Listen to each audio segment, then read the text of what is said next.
पाकिस्तान के सिंध प्रांत में अवैध पटाखा फैक्ट्री में जोरदार विस्फोट हुआ और इस धमाके में 4 लोगों की मौत की खबर है। धमाका इतना तेज था कि आसपास के घरों की खिड़कियां तक टूट गई। पाकिस्तान के सिंध प्रांत में मौजूद हैदराबाद में माचीगोट के पास एयरपोर्ट इलाके में जोरदार विस्फोट हुआ है, जिससे आसपास के इलाके में दहशत फैल गई। धमाका इतना ताकतवर था कि दूर दूर तक इसकी आवाज सुनी गई। इस धमाके में अभी 4 लोगों के मारे जाने की खबर आई है, जबकि कई लोग घायल बताए जा रहे हैं।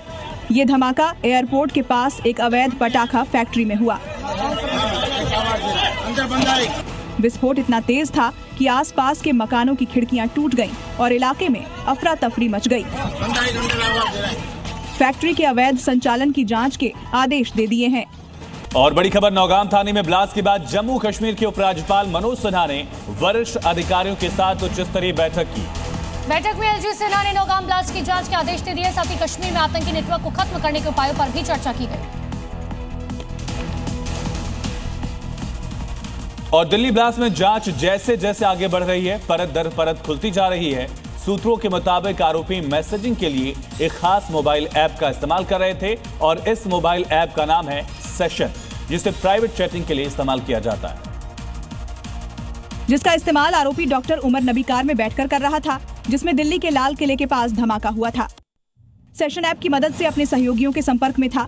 दिल्ली के लाल किले के पास पहुंचने से पहले मैसेज के जरिए पल पल की जानकारी ले रहा था। अब आपको बताते हैं कि दिल्ली धमाके के आरोपी सेशन ऐप का ही इस्तेमाल कर रहे थे, क्योंकि session app private messenger platform है, जिसका कोई सेंट्रल सर्वर नहीं होता है, यानी यूजर्स का डेटा सेव नहीं होता है। बिना जानकारी दिए अकाउंट बन जाता है, यानी नंबर, ईमेल की जरूरत नहीं होती है, जिसकी वजह से यूजर को ट्रेस करना मुश्किल होता है। दिल्ली में हुए कार ब्लास्ट मामले की जांच हरियाणा के गुरुग्राम पहुंच गई है। वहां 2 खाद्य बीज भंडार के संचालक को हिरासत में लिया गया। आरोप है कि दिल्ली ब्लास्ट के आरोपी मुजम्मिल और उमर ने दोनों बीज भंडार के संचालकों से भारी मात्रा में पोटाश नाइट्रेट खरीदा था और शक है कि इसी सामग्री का इस्तेमाल कर आतंकियों ने दिल्ली ब्लास्ट में किया था, जिसकी वजह से लाल किले के पास एक कार में जोरदार धमाका हुआ था।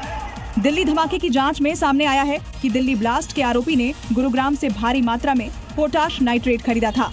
आरोप है कि बीज भंडार के संचालक ने ज्यादा मुनाफा कमाने के लिए 350 किलो विस्फोटक बेचा था।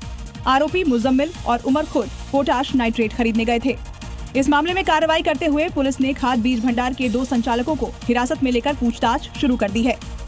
2900 किलो विस्फोटक मिलने के बाद भी खतरा अभी टला नहीं है। सुरक्षा एजेंसियों का अंदेशा है कि अभी भी 300 किलो विस्फोटक छिपाकर रखा गया है और इसीलिए अब फरीदाबाद पुलिस ने ऑपरेशन बारूद शुरू किया।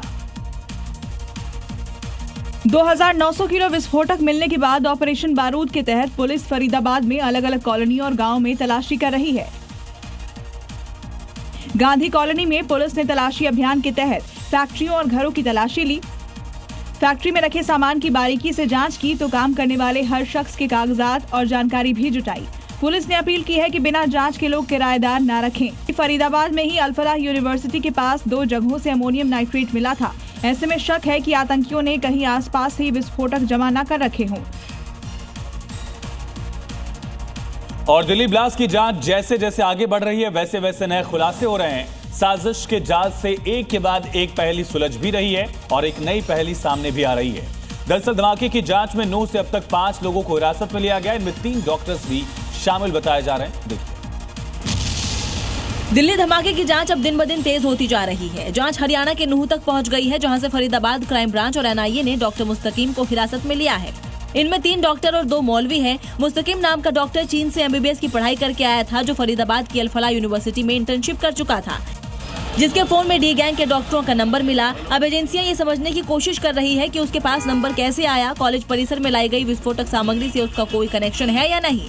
ये तो साफ है कि बिना किसी जल्दबाजी के जांच एजेंसियां दहशतगर्दों के आका को पकड़ने की हर कड़ी को सुलझाने में जुटी है। There has been a lot of debate. What is the true meaning of Dhamma or Dharma?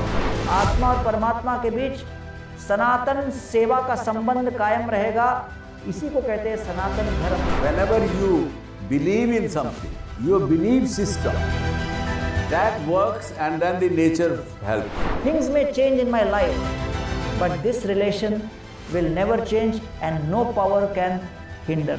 Why God failed? क्या हम फियर की वजह से परमात्मा से प्यार करें कि नहीं तो वो दंड दे देगा हमको?